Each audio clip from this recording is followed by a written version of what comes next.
to Corner podcast. My name is Geoff and his name is Paul. Good evening, how are you?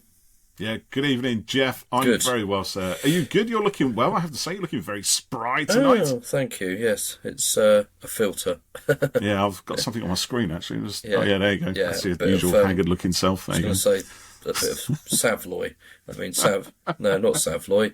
What do you call Stop. I don't know where you'll go with this sausage-themed chat. it? Well, but what's it called? Vaseline. Vaseline. Yeah. Yeah, we've just gone from Savoys and sausages to Vaseline. Vaseline filter. Vaseline filter. Is that the cameraman's kind of trick? Is it? Actually, it is, isn't it? They do that. They used to, yeah. Supposedly, yeah. It's clearly just the way my mind works. Never mind yours. So Yeah.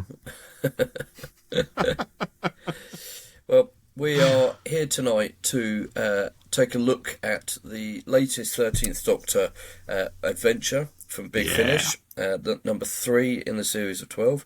This is Lionesses in Winter, which just came out yesterday, I think. Yesterday, as of recording. Yes. So when did you manage to listen to it? This afternoon, actually. Around about 4 o'clock in the afternoon. I thought I'd listen to it a lot earlier. I thought I'd get a chance to be a lot earlier, but in the end, no, it wasn't. It was 4 o'clock, so I thought, better crack it on and have a chat. But it was good, because actually I'd finished all my work, so I could literally just sit here and put my feet up and just listen to it on headphones and give it the attention it deserves. Yeah, that's good. I was filming yesterday, so I couldn't listen to it. In the daytime, and then I forgot to listen in the evening. So I listened on my drive-in and walk-in back to work today. So when I got to... Fresh in your mind. I managed to listen to a bit yesterday, actually. Yeah, sorry, I did. When I finished filming, I managed to listen to a bit while I drove home, and then when I got the kids, and I thought, I'll listen to the rest in the evening, then I forgot. And then when I walked into work this morning, I had 7 minutes left before it finished. I was like, damn it, I have to go in now. So the passion that came through there when you said that was just, it was emotionally stirring, mate. I really felt it there. Damn it. So I hoped I'd get it done, but then I finished on the way home, so I got there anyway. Yeah. So excuse me, a bit of a tickle. So this one's set... Coffee Bob Fleming, is it? I thought I'd get the Fast Show reference in this time, just before you. So this one's set in England in 1183, and the Doctor and Yaz gate crash a royal Christmas for the court of Henry II. Just as his estranged wife, Eleanor, of Aquitane, returns home. So I haven't actually looked into all this. I haven't had the time to do it. But I was going to do it as well, but in the end I didn't, because then people came home. But so any historical references are literally just from what I remember at school, and as Geoff is hurriedly looking at the Wikipedia page right now, I guess. But so Henry II and Eleanor of Aquitaine. So correct me if I'm wrong, but this is 12th century, 1159, something or other, right? So Eleanor was married originally to one of the Louis of France. Yeah, Louis VII. Whichever one. Lots of V's and lots of I's and an X or two or something like that. And because she didn't bear him a male heir to the throne, he got a little bit upset by that and wanted his marriage with her annulled, which wasn't granted. But then, let's not initially, then she pops over to England, strikes up a relationship with Henry II, who was the Duke of something or other at the time. Yeah. And they became buddies, had little ding-dongs and stuff like that. And eventually got married. He became king. She became Queen of England, but she's also Duchess of Aquitane. And then Louis got a real strop on, decided that this is not right. He wanted to steal his wife. The annulment was granted by then, and decides to invade England. One of the many times that France has decided to invade England, or England has decided to invade France. They've always been at it throughout history. It's one thing I do remember is the French and the English constantly at it because of their royal connections, and until Bonaparte comes along, then it's not royal at all. It's completely the opposite of that, and you've got an emperor who wants to take over the world. And then the sturdy Brits get in there and sock it to him and stuff like that. But yeah, it's a lot of fun, isn't it? I must admit, I when I did this sort of period of history at school, and it was many, many years ago, I loved it. really got into the whole drama of the the sort of interfamilial relationships, and I love the idea of having a Doctor Who story set in that, and particularly also Henry II, who isn't one of the most famous Henrys, apart from really his kind of marriage to Eleanor of Aquitaine. I think she's slightly more famous than he is, possibly. I don't know. I mean, again, I'm sort of quoting from 1936. I'm not that old, but it's a long time ago for sure. It feels like it's half a century ago. God, I'm it probably was nearly. Just reading through the Wikipedia. Go on, how accurate was I? Was I any good? Well, to be honest, there's an enormous amount of text here, and right. I haven't got time. You can't read that much that fast, mate. I mean, no. you're getting on a bit now. It's spring all, chicken. Obviously the different dates, and this guy and that guy moving here and moving there, and this castle, that castle, fight, affair. So yeah, you might be right. Don't know. I'm not. Who cares? Let's talk about the Doctor Who thing anyway, because that's what we're really here for. Nobody wants a history lesson, or do they? Well, see, with stories like this, it's quite good because you get to learn a little bit about, a part of history that you perhaps didn't know anything about. Like you said, Henry II isn't perhaps one of the more famous, kings. I didn't really know that much about him and that time period. So it was quite good, having kind of that side of things from it. Well, sorry, I was just going to say, I mean, that's part of Doctor Who's original brief, wasn't it? For the historicals to have that sort of lead into wanting to learn more about those periods of history that you might have covered in a lesson or two at school, but now it sort of brings it to life by putting the Doctor and companions in the middle of an adventure surrounded by these people who were either really badly drawn figures on a page, or just like you said, reams and reams of text. So having them in a Doctor Who brings it to life, hopefully gets the kids more involved in history and loving it a little bit more, and helps them in that way. Yeah, and it was what Chris Chibnall wanted to do with his era, was to go back to that mandate back a little to bit. The drawing board almost. So this was a good story, this one. I felt that at the beginning it was kind of a little bit light and fluffy, and sort of the royal family bickering and stuff, and there's obviously sort of a dysfunction there and things, and I'll be honest, I sort of thought I was like, oh yeah, this is good, I'm enjoying this. I remember the trailer for this. I think I commented on Twitter, this sounds a bit spookier than I was sort of anticipating. And there were a few moments, weren't there? But it built up to it, I thought. So I'm not quite sure, and this is entirely on me, I'm not quite sure what I was expecting it to do, really. So it's perhaps a bit silly to be like, oh, I was a bit surprised that there was a family sort of, but obviously you need to set things up and establish everything, and then Yaz is lost in the maze, and she hears a voice. Yeah. And that immediately made me think. Actually, I'll say this story had a number of sort of callbacks to TV episodes and the audio 13 Adventures, but one glaring omission as a callback, which we'll come to. But Yaz being lost in the maze and it having the sort of ethereal voice talking to her made me think a little bit about the return of the Doctor, the previous audio, where they're hearing the voices and it's kind of affecting her mood and stuff. So initially, I thought, I wonder if it's something with that. And because at one point she asked the Doctor, what is it, and she says she's not sure. Or there was something, I thought, I wonder if the Doctor's thinking it could be that thing again. But obviously it kind of panned out a bit differently to that. So as it got into it, and the kind of spooky sort of aspect came to the forefront, I obviously really quite liked that. Then it became quite kind of end of the worldy type of thing, which I thought had some really great sound design on. But also then the whole thing sort of it became sort of surprisingly emotional, really. So basically there's a... You are a softie, aren't you? Well, I'm sure he loves a spooky tale, but he likes the heartstrings to be tugged. Hey, why not? It's a Christmas story as well, isn't it? Which is another thing. Timed for this sort of season. So the king and Eleanor have it's like a sort of missing son, isn't it? Or that they Philip, was he yeah, Philip? And Alice has been seeing him, and then she used to think he was her sort of childhood friend in the mirror, imaginary friend. He was her childhood friend, wasn't he? Yeah.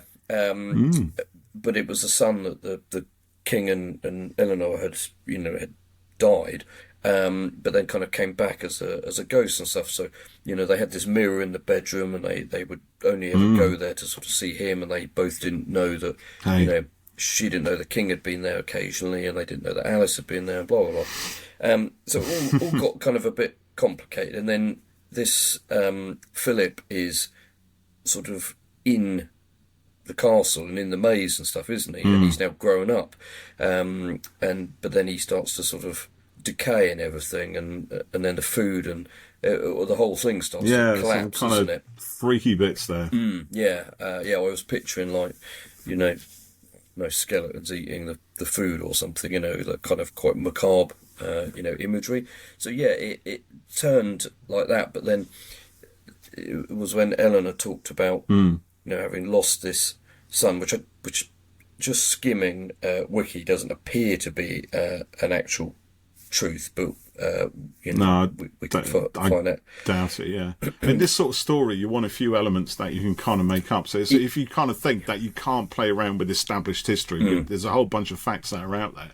But that doesn't mean to say you can't invent a fiction to run alongside it. That doesn't kind of upset any of that. No, and exactly. It's like, this is the story that nobody knows about, kind of thing. That's how I sort of think took it was quite workable, but she said it was both a torment and a comfort to see this sort of ghost of Philip, through the mirror. It was quite sort of affecting, really, because if you've never lost anyone really, that sort of idea that you got to see them again, but it wasn't them, and that would be both good and bad. And there's a fair chunk of that actually, isn't there? With this idea of sort of losing a child, seeing your child die, and obviously in those days anyway, mortality rates were a lot higher than they are now anyway. So that was maybe it certainly was a more common occurrence than it is now. Even amongst the royal family. So there was that, but that doesn't make it any easier. It makes it if it becomes almost like a daily thing that we all have to get used to, then that's harder. That's a tough thing. It's a kind of reminder of how brutal some of those times really were. Yeah, well, that's probably one of the reasons why there were so many kids, because they simply didn't, survive, did they? So I thought, this ended up being quite a good spooky one, with some, nice, strong emotional moments to it. And I'll be honest, I actually laughed out loud quite a number of times. Well, did you? For example, when the doctor goes, ha ha ha, did you go? Well, I was walking to work, so I sort of had to smirk it away a little bit. But when she said, "We haven't got time for," oh the EastEnders thing. And he went, I'm sorry, what? And she's dramatic cliffhangers. So that made me laugh. There was a few other bits that gave me a good chuckle as well. But there was one thing I can't remember what it was. Oh, was it something about having a torch or something? And it made me think about when Jodie's doctor in Eve of the Daleks gestures like she's looking at her watch, and she says, "I'm not even wearing one. Don't just even doing have a it for watch." show." Yeah. And it was that sort of thing. So I thought Lisa McMullin captured, the voice and the humour quite well. There was a lot of quite silly little bits. Unlike when they had to put the balaclavas on, and then Yaz was like, funny, I think the ski suits were a step too far or something. It's a bit too far. Yeah, and that was just imagine how that would have looked on TV. I think exactly, it would have been. I think that would have been outrageously hilarious. Yeah. No doubt garnering a whole bunch of complaints of various people as well. But I think that was. Again, I love those ideas where, especially the 13th Doctor, it seems, when she gets an idea in her head, she just has to run with it. Similar to the 11th in a lot of ways like that, and it's almost that kind of childlike impulse. We can wear balaclavas. And like wear a hat. The rocking horse, exactly. That's it. I love a rocking horse, mate. She's got to jump on it. She has to. She cannot leave that room without having a quick go on the rocking horse. And that's, it's one of the things I love about, a lot of incarnations of the Doctor. It's not there with all of them, but some are far too serious for that sort of nonsense. But it's definitely there with 13, and I love it when we get those things happening. Yeah, it was played up quite nicely throughout this one, and I thought that there was a lot of elements of sort of an Alice in Wonderland vibe, with the mirror. Yes, to indeed. But sort of only a one-way type of thing. Yeah, Alice didn't actually come through the looking glass or something, wasn't it? It was the other way, yeah. And this one, so the thing I sort of mentioned earlier was there was a few mentions to like, cracks in the wall, I think it was, and cracks in the universe and stuff like that. That never works out well, she said. And I think there was a mention about Amy and imaginary childhood friends, and Yaz was like, "Oh, who's Amy?" Just a little bit jealous. Yeah. But I was thinking overall that there was a strong feel of it takes you away to this one. Okay. With the the mirror, the mirror and the yes, there was got you sort of inverse parallel world. And I suppose if you were a Stranger Things fan, you could sort of see like the upside down or whatever. So with there being a number of kind of past adventure and companion references, I did sort of think, oh, maybe they will say, we've been in a situation like this before, but they didn't. So we've been here before. Yeah. We are talking to writer Lisa McMullin very soon. She's coming back on the podcast, so we'll talk a little bit about that. But it didn't sort of spoil anything for me that they didn't say anything. Yeah. But they had this mirror, and it was not, unless I missed it, not sort of explained where it came from and how they had it. And then. Something got me thinking now. Did they or did they not? I don't remember. I don't think they did. No. And they said that. Go on. Well, and Philip was, he didn't want to go back into the mirror world, and something was. Yes, there was something there that he was potentially running away from, wasn't there? Some real pain, some terror, some unknown thing at least. Yeah, that something was implied. trying to pull him back in. And then it sort of the ethereal voice you said towards the end, I'm patient and I'm coming, or something like that. So it felt to me like this was something that hasn't been yet resolved. Yeah, good point. Because in the first story, Vampire Weekend, which was also referenced in this, there was a comment about checking that Yaz was a vampire, and they got lost in the maze in that story as well. There was the tourist that was mentioned, and he's coming for the Doctor. Oh yeah. So I forgot about that. Yeah. So you see, the thing here, the memorable tourist. Yeah. When you're listening to these things to whatever months apart a time, couple of months apart, these little bits perhaps don't stick in your head, but they have for me. So I'm sort of wondering, there's a number of things starting to happen. Okay, so we got tourist. What else we got? A tourist, a mirror that was in the King Court that they didn't know where it came from. The mirror world. Whatever's on the other side of the mirror. Whatever that is. The mirror universe, and they called it, didn't they? Yeah. The spooky voice that also had a sort of feeling of the one in Return of the Doctor, although I don't think it's probably the same thing. I don't remember too much about that now, but I think my memory of Return of the Doctor has been overridden by Bristolian armadillos, I think. Yeah, we did. We liked it. We did. Well, I did very much. What was the other thing? Oh, yeah, so they were, you mentioned this before we started recording, Christmas carols that were hundreds of years ahead of their time. Out of time. Yeah.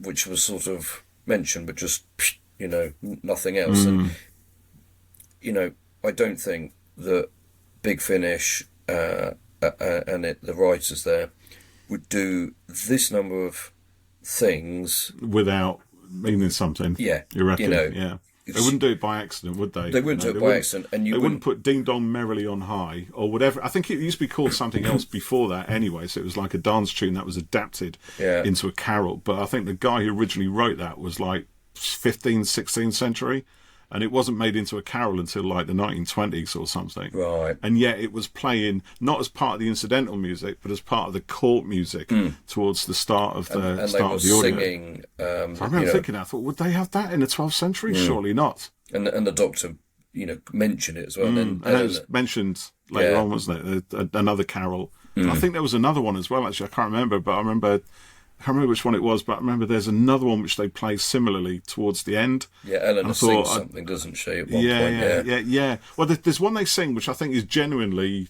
like, that's the one that is, the Doctor points out is before its time, but I think there's a couple of others that were kind of just under the radar, you know what I mean, which I think Big Finish are kind of saying, look, go on, you keen-eyed, nitpickers out there, LaVille.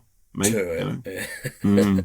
Yeah, it's got to be something to it. It's got to be something to it. If there isn't, I'll be disappointed. If it was, I was going to say, but if it's Russell T Davies, it would be something for nothing. Yeah. But with Big Finish, we trust you guys. Yeah. You are going to deliver on this. And, we know you are. I can't remember who it was, and it was.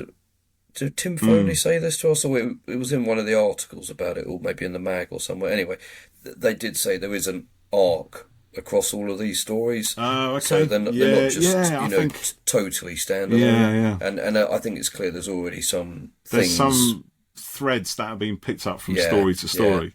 Yeah. So hopefully, it's going to pay off. And so we got how many? We got 12 of these audios, right? I'm just looking because the next one for January is called Ride or Die. I saw that. Yeah, that's written by the girl who did Baba Yaga, isn't it? That's right. Yeah. So we both love that. It's a fugitive Doctor story. The Doctor and Yaz have been sent a list of coordinates, each one pointing to a location in time and space where people are disappearing. But why? The trail. But why? The trail leads to a war-torn world where conscripted humans battle the terrifying Banshee. And can the Doctor end this conflict before she loses her best friend?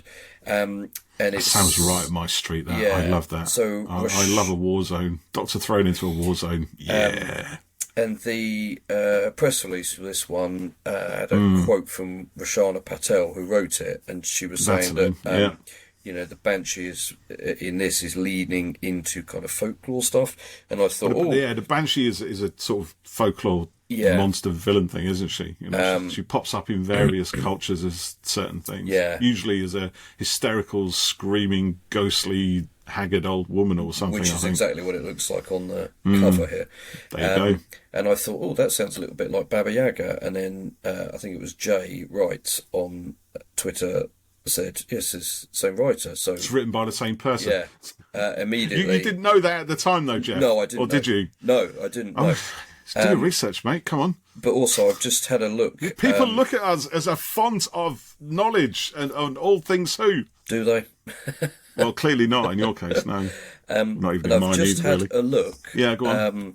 On the but I saw you tweeted out there, actually. When is this out? When is that out? You do that a lot as well, mate. Yeah, because Big Finish sometimes do an email. Well, they do an email to say, actually, they give dates now for things, because previously it just used to be something would just appear, within a month. But now they actually tell you. Are we on their PR list? Don't we get these releases? No. Notice of these releases? Get us on there, mate. What's the matter? You've got influence. Come on. Yeah, maybe... Get on their release list. Then people can ask us instead of us asking them. Yeah. And then we become that font of knowledge. But what I've just noticed is that on the cast list for Ride or Day... Oh, yes. Who's on it? Shut up. Is a Madison Bulliment playing The Tourist. Oh, the tourist! So we get to meet this this crazy tourist person, this enigmatic figure haunting the Doctor from the mists of the edge of the universe. So my thoughts that something was happening here. There you go. Is to come true. You heard it here. Geoff's gears of the brain clicking into place like a beautiful machine that it is. Something like that. So we asked people across the socials what they thought on this one. Yep. So over on Twitter, Mini Miku says this episode really reminds of the episode It Takes You Away, but in reverse. Oh, there you go. Yeah. It was quite a nice, sad Christmas story with interesting characters. Doctor and Yaz had a really good dynamic in it, and my only complaint is maybe the story finished a little too fast. That's what I was going to say. It did seem to be over very, very quickly, actually. And I don't know whether that's because it was just quite generally buoyantly paced. Yeah. Because it was. It moved along at a bit of a lick. And then it just seemed to be finished. Because I don't think it was any shorter than any other big finish. It just felt like it was just, on we go. You know, and it wasn't like there was anything missing from the story. No. I think it was all there. It was just, wow, that was quick. But it wasn't. It was like, it's about an hour long or so, wasn't it? Same, 49 minutes maybe. 49 minutes. Yeah, it's good. I mean, to be fair, this ain't Lisa's first rodeo, is it? She's written a lot of big finish, so she's kind of got this down to a T. Yeah, 49 minutes 16. So it did rattle along, but a lot happens within it, And it does. Something I was going to say earlier, actually, is I thought the music was particularly strong in this one. There was some nice sort of instrumental moments where you could imagine people running and stuff like that, and I thought it had some really good stuff, because it's not quite, Akinola feel, being kind of really electronic, but it works really nicely, and also sort of gives it its own identity a little bit. Yeah, maybe to a degree. I think actually maybe a slight little criticism, if you will, right? It's because I thought it did actually jar a little bit, because we had some kind of more period type music, which was within the court. Like I said, there was that old Christmas carol, and there was a few more little jingly jangly bits which set the scene of this being, a sort of a court of the 12th century royal family. And then we go into some quite highly modern techno instrumental stuff, and I don't mind it, but I thought it would be just nicer to kind of stay within the zone, if you like. But then, having said that, the TARDIS was kind of flipped. There's one thing you haven't mentioned, is there's a lot of time travelling involved in this as well. So there's, so the Doctor takes Alice back to her childhood, where she first starts to converse with this Philip character through the mirror, doesn't she? Maybe with that in mind, then actually the synth music is not actually so jarring, because it fits those sequences quite well. But we're still within sort of 12, so we don't move too far outside that bubble. It's within Alice's lifetime. But I don't know. It's just, that's just a personal thing, so it's not any reflection on the story at all. Yeah. So there's sort of a question here from Jay, who is at Uberdans HD. I really want to get it, but I didn't love Return of the Doctor. Don't suppose anyone that felt the same about that could tell me if they liked this one. So everybody loved it. Go out and buy it. What's wrong with you? Come on. I think you might well be. Get out there. You might be in the minority there, I'm afraid, Jay, on Return of the Doctor. My suggestion would be, if you like the era and this Doctor, and it's trust your instincts, or go on a dive, go on an adventure. Think, do you know what, I may or may not like it. Admittedly, I'm being quite flippant about this, and I do apologise, but the difference is with Big Finish, you've got to pay money for these things, and there's nothing worse than if you don't have a huge amount of money, or if your money's kind of hard earned, and you've got to pay, was it 12 quid, 14 quid? Actually, it's more like blooming 18 quid. If you buy the CD, you've got to pay 4 quid shipping as well, postage and packaging. Well, you should have just bought the whole lot in one go. Yeah, but did you get all yours in one go? Yes. Did you pre-order them all? Yes. Yeah, you would, wouldn't you? Because you're a bit of a swat like that, aren't you? Something like that.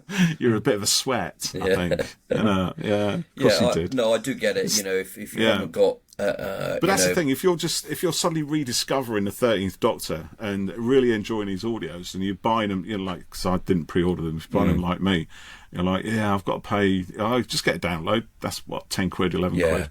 But if you want the CD, because that's only like an extra couple of quid, you think, well, I might as well have the CD, and I've got physical media. Yeah. But then to get that, you've got to pay another 4 quid on top of that. Suddenly your investment has gone up quite a fair bit. So you don't want to pay all that money and for it to be a story that you don't like. So I do get this. It is difficult. It's a bit like with the Ninth Doctor range. I like the first ones now, and I really liked the Mr. Fishfingers second one. I loved that one. I thought that was one of the best big finishes. Did I say that on the podcast? You did, yeah. Is it recorded? Is it actual recorded? It's out there in reality now. You did say that. And the third one sounds really good, but I haven't pre-ordered that one yet. So it is tricky, because you you are taking a gamble, even though the chances are probably, well, yeah, I like the Ninth Doctor and Rose, so more than likely I'll enjoy it. For me, the 13th Doctor set was, not a question. Yeah, agreed. Same. Even if one of them is not quite as good as what comes before or after, I'm still going to enjoy it. I just know I will. It would have to be... You're likely to. The probability of you enjoying it is high, because a lot of the ingredients that make you enjoy the episode, the Doctor and everything else that goes through it, are going to be present in that story. It would have to. So be even if the story terrible. is a complete pile of poo, the fact that those other bits are there and they're done well, it's going to be good. Yeah. And that's what would bring me the joy in it. Joy! Geoff loves joy. So there's a meme. Shad336 said, loved it. It was fun. Jodie and Mandip were really good as always. Yeah, Story was nice. Really liked the ghostly vibes, and I loved the 11 era references. James the Metal Hoovian said, a great dysfunctional family Christmas story with a possible setup. Yep. And how do I pronounce this? Matija1711 said, mediocre vampire weekend clears the last two. So I wonder if that's saying they thought Vampire Weekend was the best of the three so far. No, I think they've all been relatively on a par, to be honest. Yeah, I think they've all been quite different in their own ways. I don't think, I've had it was asking, is this like Return of the Doctor? It's not in this. It's as light-hearted. It's probably more light-hearted, I think. But then, as we said, there's a whole lot of more emotional stuff, and they've all been quite distinct in their way, I think. They've all been relatively light and frothy. And but there's been a lot of energy, a lot of chasing, a lot of peril and danger, and the stakes have been quite high in all of these, actually. But they've all been very, very different, which I love. I think which it's is great. Good. And quite representative of the era, I think. I mean, look, I am unashamedly biased, and asking me whether I thought any of these were better or worse than the others. The fact their 13th Doctor already gives them like a 9.9 out of 10, doesn't it? So you've only got to make up 0.1%, and that's it. It's a 10. Don't waste your time. So I just had a comment come in from Sam Schenk, who says, fell flat a bit for me. Not as good as the Return of the Doctor. Voice. I want them to give the Doctor actual action sequences rather than tell us about things she's done. Love the reference to the Doctor being an invisible friend.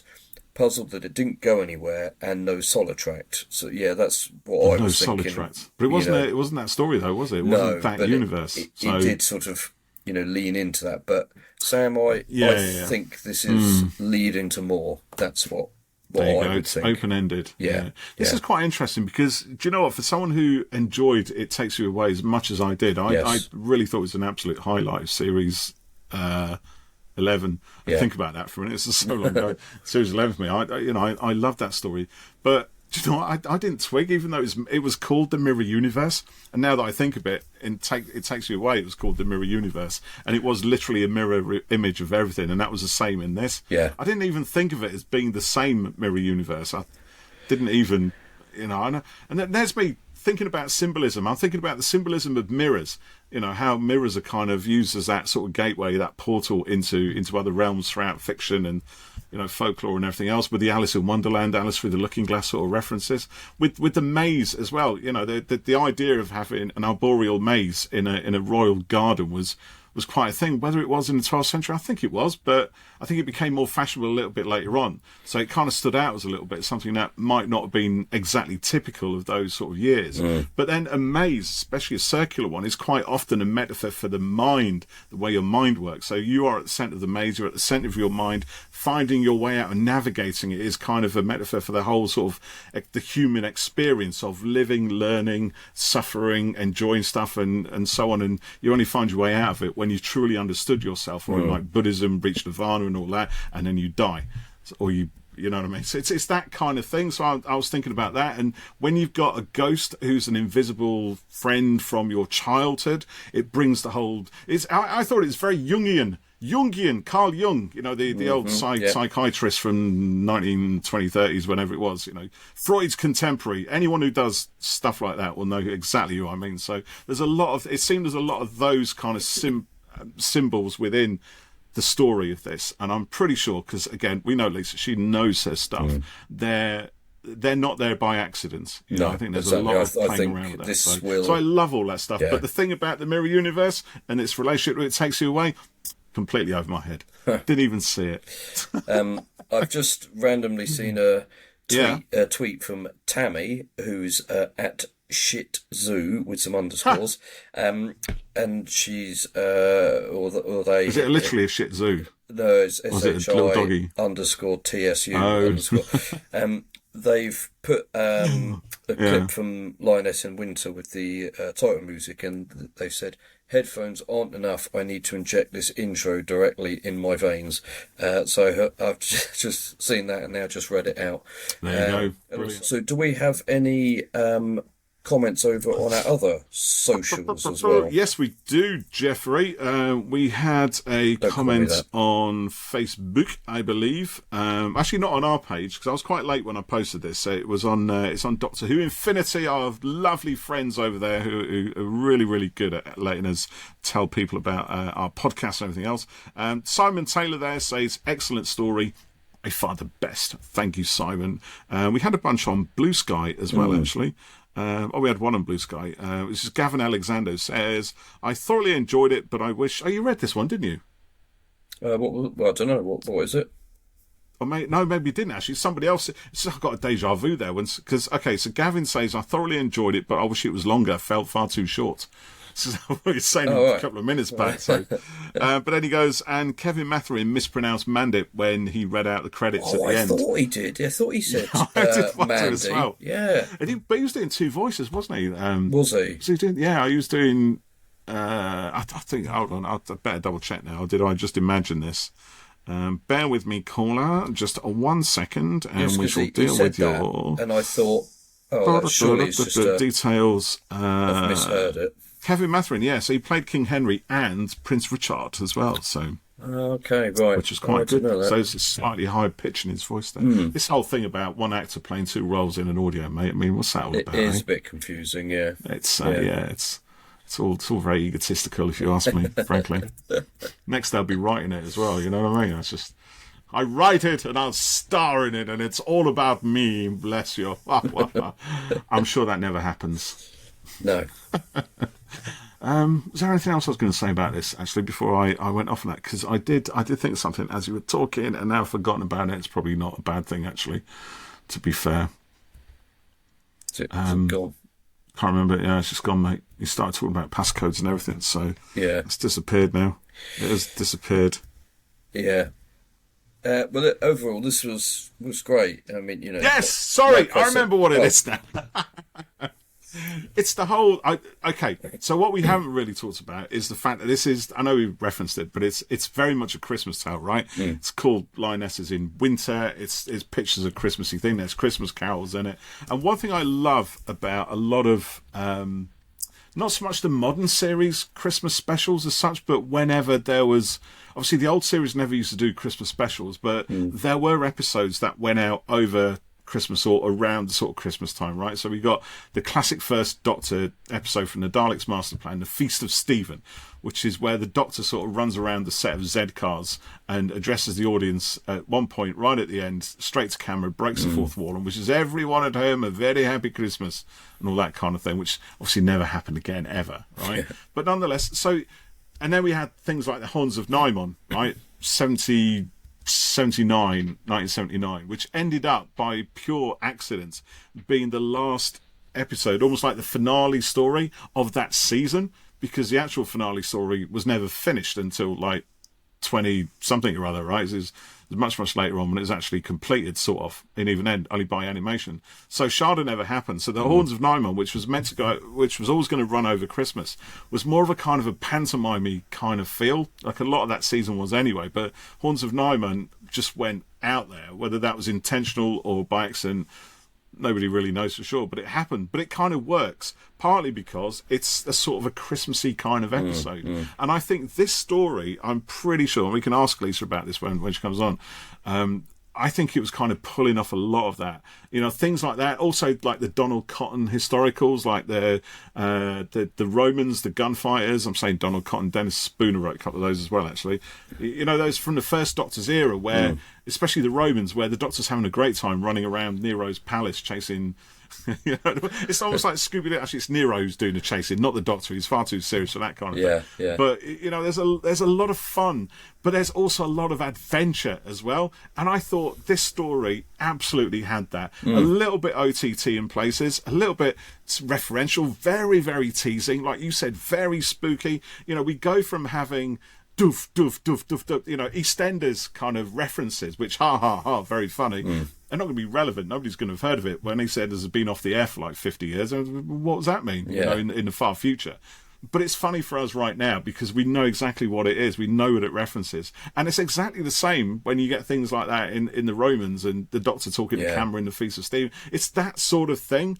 And then we go from that ridiculousness almost to sudden high stakes. The entire universe is at stake here. Everything could be destroyed. And that's part of the whole pantomime of this. And, the fact that Doctor Who can do very, very serious, hardcore, sort of cry your eyes out kind of stuff and drop us something which is at once also a little bit light-hearted, but also just as adventurous and high stakes as any of the dark stuff. And I love it for that, and I think Lisa's done a cracking job, so to speak. So there you go. This is great. Yeah, you're right. This did a bit of everything within it. Exactly that. Really it's a melting point. It's Christmas. Throw it all in. Let's get everything in there. So there you go. I'll be listening to it again on Monday. I'm going to have to as well, actually. When I drive to some filming. Yeah. I'm gonna wait until they're all out, and then I'll listen to all 12. Well, I'll probably do that again as well. I'm just going to inject it into my brain. I'll find some way to squeeze audio into liquid form, and then just pop it in a pill or something. Imagine that if we could just enjoy, I don't know, TV shows or whatever just by taking a pill. The entire series of Strange Things. Whoa, that was scary. You Imagine want to be able to watch it, not just that's the future, have mate. it in your head. Anyway. Don't take it seriously, like it's ever going to happen. Honestly, it won't be a pill. It'll be something squeezed into your eyes. That's what it'll be. Right, shall we do the TSV? Well, do you know what, Jeff? I thought you would never ask. The Time-Space Visualizer.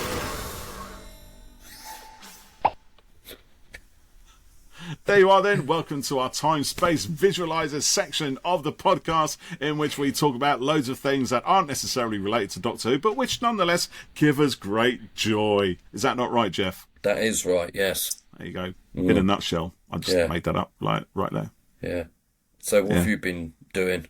What I've been doing, I've been mostly, Jeff, this week, I've been more Fast Show references. Well, do you know what?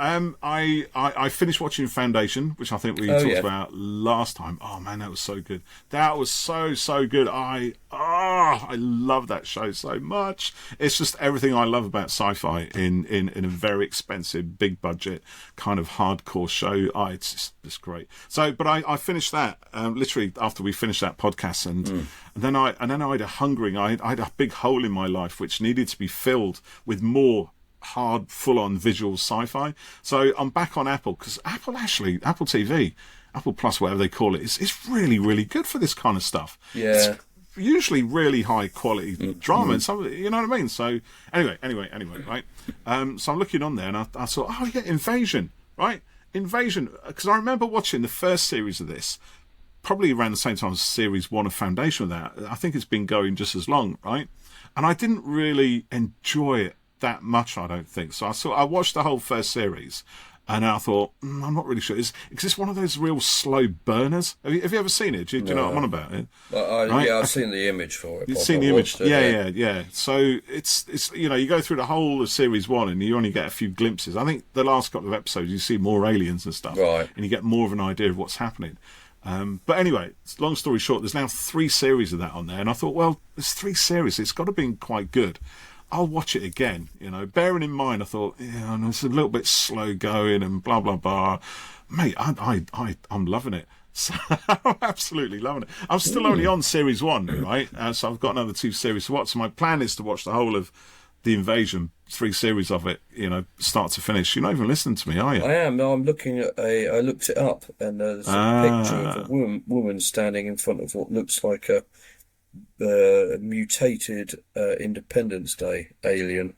But this is the thing, right? So one thing I've noticed on this, right, is, and this is why I think I'm enjoying it the second time round more than the first time, it kind of plays with your expectations of what you're going to see, right? So there's a whole lot of stuff where it brings in a lot of sci-fi, alien invasion, apocalyptic 28 days later kind of tropes, right? And then it leads you towards thinking that you know what's going to happen, because this always happens in this sort of film when it uses these kind of things, right?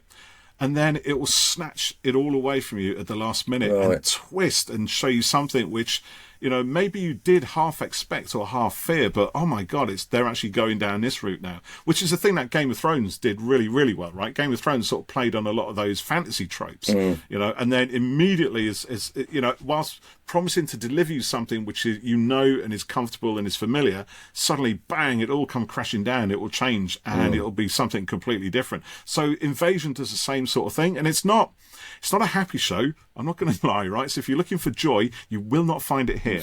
Not if that's the kind of joy you like, right? It's very, very dark, and it's a bit grueling, and it's really hard going at times. And I think that's the other reason why I wasn't quite sure about it the first time round, because it does hit you like a slap in the face in certain bits. It's not an easy show to watch. So if you're after joy, this is not. It's dark, it's grueling, but it's absolutely, second time round, I'm finding it absolutely gripping. Right. So it's like I'm used. It's like because I kind of half know what to expect now, or I sort of half remember it. Right, so it's like, yeah, okay, I know it's going to be dark, blah blah blah. Now let's just enjoy the story and what it's doing, right? So it's almost like I've switched off the emotional thing, right, and I can just enjoy the story for what it is. So yeah, so that's what I've been watching. Sam Neill. Well, Sam Neill was only in the first episode. Oh, really? Spoiler. Okay. Oh, well, unless he comes back in series 2 or 3, I don't know. Right? I assumed he died. So shush, don't tell me anything, because I'm literally just on episode 10 of series 1. Picture of Maybe he does come in. No, because we didn't actually see him die. Oh, did we? Okay. We thought yeah. But that was another thing that got me as well, actually, because I hate it when show. Well, I hate it and I love it at the same time. Was there what was that shark film that what's his face was in? Oh, bugger. And he literally died. So what was it called? Early 2000s. Film with killer sharks in it. Sharknado. No. Early 2000s, Jeff. Sharknado 2. Deep Blue Sea. Deep Blue Sea? Sharknado 3. Fucking hell, what is wrong with you? Give it over with the Sharknado. Yeah, Samuel L. Jackson in Deep Blue Sea. Samuel L. Jackson, yeah. So he's like, they set him up to be the guy who pulls everyone together, gets them out of danger, and leads them all to safety, like the Poseidon Adventure or something, and battling, sharks along the way. And he's delivering this big speech, and he comes out of it, right? And I'm going to get you all out of here. We hang together, we hang tough, we get out. Shark comes out the water, boom, he's in there. That's it, he's gone. So I love, and it's kind of, they don't quite do that with Sam Neill's character in Invasion. They let you love him a little bit more, and he's a really nice sheriff, and he's on his last day of retirement. So again, it's playing with those tropes, and then he it looks like he bought it at the end of the episode. But so I was annoyed at the time, because I'm like, they used Sam Neill to get me into this, and now he's flipping dead at the end of the episode. And now I'm expected to engage with a whole new family of people that I don't know anything about, I don't have any love for. It's a totally different story to what happened in episode 1 now. Do you know what I mean? So I think a lot of those things was why I found it really quite tough to watch first time round. But now that I know they're going to happen, I'm just enjoying the story for what it is. And so far, the story is really good, because it's an alien invasion. We see it from different perspectives, and it's constantly surprising. So it sounds quite good. I mean, if it's quite it's tough, joyless, mostly, at least so far. Enjoy that, but it's really good. I don't know. I mean, there's nothing it'd wrong be good with to know stuff what you like think that, about but it's if it's just relentless, I can't do it. Yeah, I haven't got I'm Apple probably TV underselling it, because there is a lot of there is a huge amount of emotion. There's a lot of love in there. So there's but it's relationships and it's love that's kind of divided. There's a beautiful love story at the heart of it between what's her name, Mitsuki, and her girlfriend who's an astronaut. She disappears off in the first episode as well. And, you know, being in a spaceship when an alien behemoth is about to sort of move in, probably not a good place to be, to be honest. And so contact is lost and all of that sort of thing. But what it does is it drives Mitsuki down on the ground at sort of ground control to do anything she can to try and make contact with her. And that puts her in a lot of conflict with, and it drives a lot of the story. And that is another, so you've got like 4 main characters. There's a kid who suffers seizures. He's on a school holiday, so it gets a bit like Lord of the Flies. Again, you think you know what's going to happen because it's riffing off Lord of the Flies, but it doesn't. It does something different. So, oh man, it's so good. You've got a guy you've got an American soldier in Afghanistan, and then you've got a New York family who are trying to just, you know, just like, standard family, you know, with their sort of troubles and things that's going on with them, having to suddenly cope with getting their kids out of, you know, into safety in the midst of whatever the hell's going on. They don't know. So I love that you see it from these viewpoints and you have to build up the story as it goes. Sorry, I'm going to shut up now, so I'll let you have your turn. Yeah, it sounds quite good. Yeah, I can't watch it because I haven't got thingy. It's worth paying for just for a month or whatever. Just watch it. But sometimes again, I get you know, free. You know, free trial on it and stuff. Yeah, I tend to go between that and Paramount. So when there's a whole bunch of stuff on Apple I think I'll watch, I'll pay, you know, for a couple of months and I'll delete my Paramount account and then I'll probably go back to Paramount. Usually when there's like a new Star Trek something going on. And it's then quite I'll good to move it off. Yeah, to do that maybe, yeah. So what have you been up to, Jeff? What's been going on in your short few hours that you have every month? Just a lot of work, really. I started reading The Bigger Picture, which is John Landau's... Oh, yeah, I saw you flash that around on LinkedIn, was it? Yeah, posthumous autobiography. So John produced Titanic and the 3 Avatar sequels, True Lies, and was involved with stuff like Honey, I Shrunk the Kids, Die Hard. Yeah, he was the director of quite a lot of those 80s movies, wasn't he? No, he was the producer or the... he was quite a young head of studio. Oh, I thought he was director, just producer. No, and... because I'm sure I used to see his name on all sorts of things. Oh, yeah, you know, you see a film in the 80s that John Landau had something to do with it somewhere. Yeah. I mean, he was, you know, did a huge amount of stuff. But yeah, he developed esophageal cancer and passed away, I think, was it last year? And people in the you know, Avatar world for a while were saying because he was quite a big guy and he was starting to look really thin and he was using a cane and stuff, and people were saying he's not looking too well and sort of, you know, what was the matter? And it was all sort of kept a bit quiet. Then, you know, it came out and stuff. So this book is kind of, you know, his life story, some of which he wrote and some of which I think has been recorded and put into the book. But obviously there'll be a lot of filmmaking stuff in it.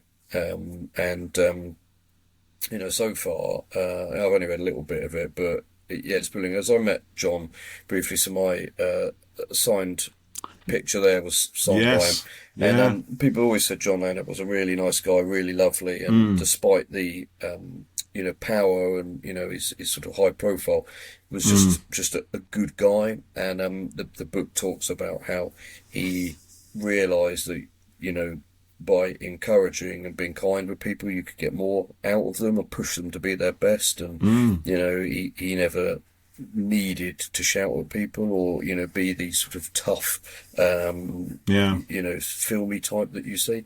And when I met him, I asked him to sign the graphic novel of one of the Avatar books that had only just come out.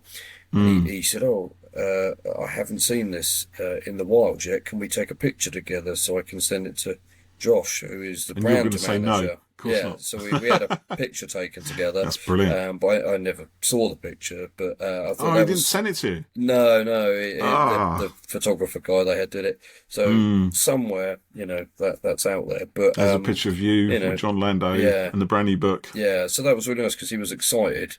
You know, he loved Avatar as much as the fans and you know, as Cameron did, and you know, he was excited to see the actual book that they had not yet seen. You know, and he signed that as well. It says "See you on Pandora."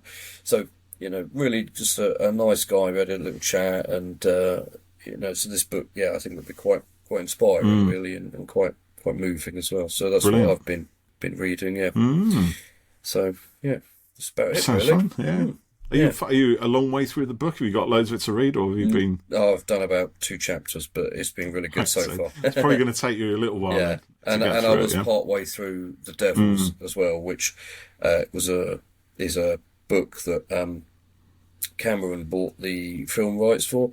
He described it as fucking mental, so I thought I need to have a look at this. And it's about a church mission to return a lost princess to her rightful place on the throne, and the team that escorts her is an insane werewolf, an elf, a magician. Sorry, he says he's a sorcerer. And big difference, right? Well, he's rubbish, but he insists he's a sorcerer. Sorcerer, magicians, and it's ludicrously gory and violent. Like there's a bit where they get ambushed and the werewolf woman transforms, and it's just crazy, but it's really, really funny. The sort of thoughts and just comments that are put into the to the text, not the dialogue, just brilliant. I've laughed out loud frequently whilst reading it. So I've been on with that, but I've paused it for John's book. John's book. Yeah. John's book now takes precedence. Yeah. Have you been watching any TV? Have you had time to watch any shows or anything like that? Anything with the kids? I did watch House of Dynamite on Netflix recently. Yeah. Horse shit. That is probably... good. In fact, that is the worst film I've seen in a long time, and I don't really go around disliking stuff. I think Netflix has been a little bit, I don't know, disappointing for a little while. I mean, they can only put out the content they get, but I don't know, they make a lot of their own stuff now, don't they? And I've never found much of it of note. Yeah, I mean, it's had Rebecca Ferguson, who's pretty good. Yeah. This was about a unidentified missile strike at America, and it shows you the incident from like 3 different points of view at the same sort of time. Yeah. It's a quite good idea. But it's essentially a lot of people standing around going, cool what NATO, happened? cool CDC, GTFO, DGAF, another WTAF. Yeah, and other acronyms, and so the camera's working really hard to make excitement with lots of crash zooms and moving, and then it just sort of ends. And I think you're supposed to say, this would be the decision I'd make, but I was like, I just watched an hour. Care. I didn't care. I just watched an hour and 45 or whatever to have absolutely nothing near any kind of closure on it. So it was not very good. But apparently people think it's amazing. So what do I really? know? They think it's really good. Yeah.